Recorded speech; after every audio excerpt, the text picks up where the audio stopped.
You don't have to know a lot of things in order to make a huge difference for the Lord in the world.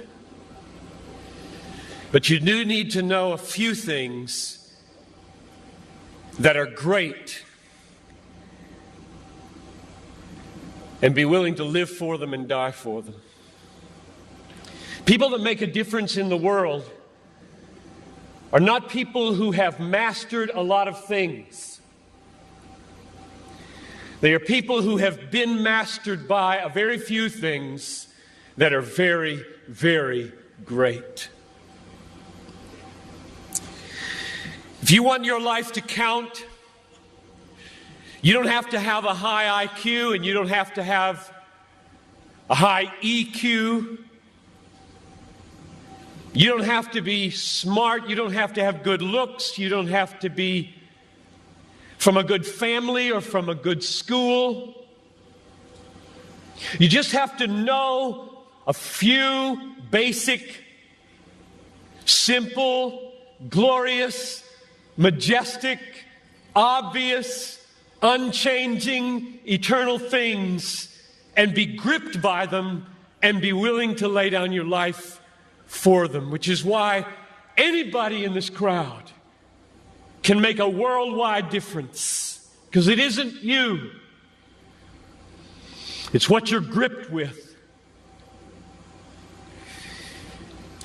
But one of the really sad things about this moment right now is that there are hundreds of you in this crowd who do not want your life to make a difference.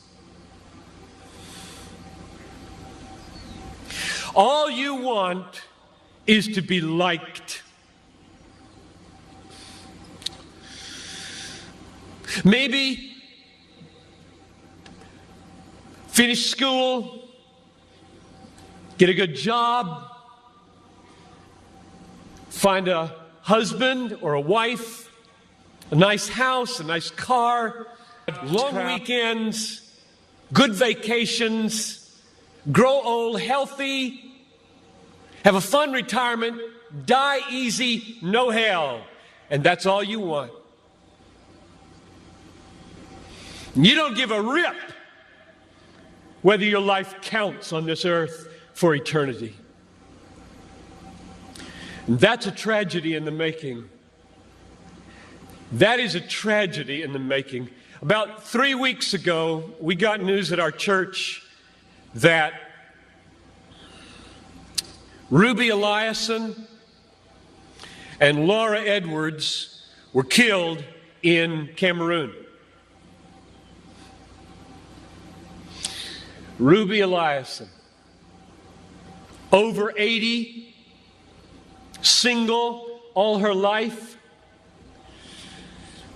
a nurse, poured her life out for one thing: to make Jesus Christ known among the sick and the poor in the hardest and most unreached places. Laura Edwards, a medical doctor in the Twin Cities, and then in retirement, partnering up with Ruby, also pushing 80, and going from village to village in Cameroon. And the brakes give way. Over a cliff they go, and they're dead instantly. And I asked my people, is this a tragedy?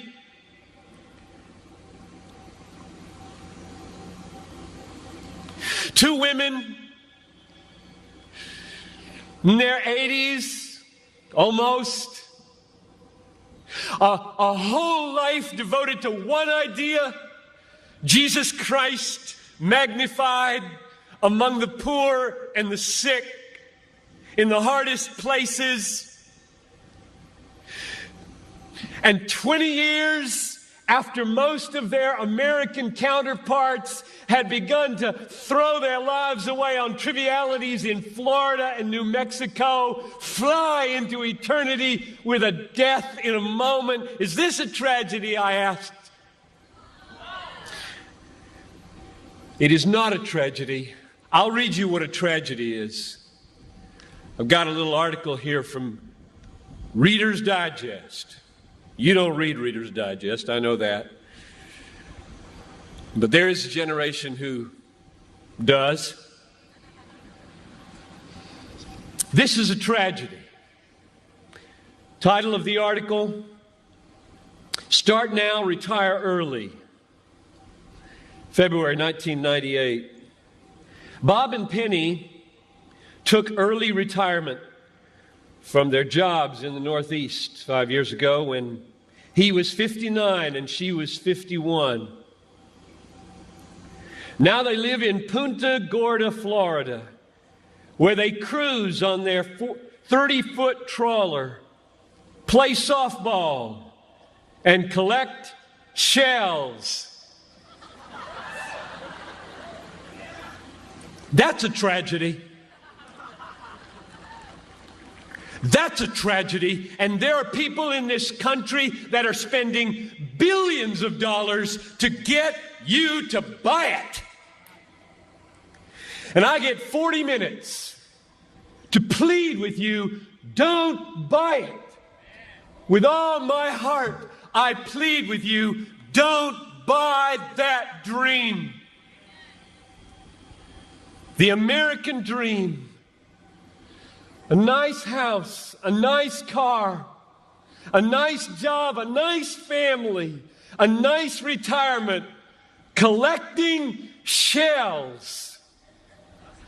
As the last chapter, before you stand before the Creator of the universe to give an account with what you did. Here it is, Lord, my shell collection.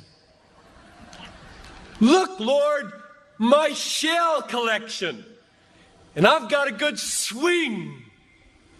And look at my boat. God, look at my boat, God.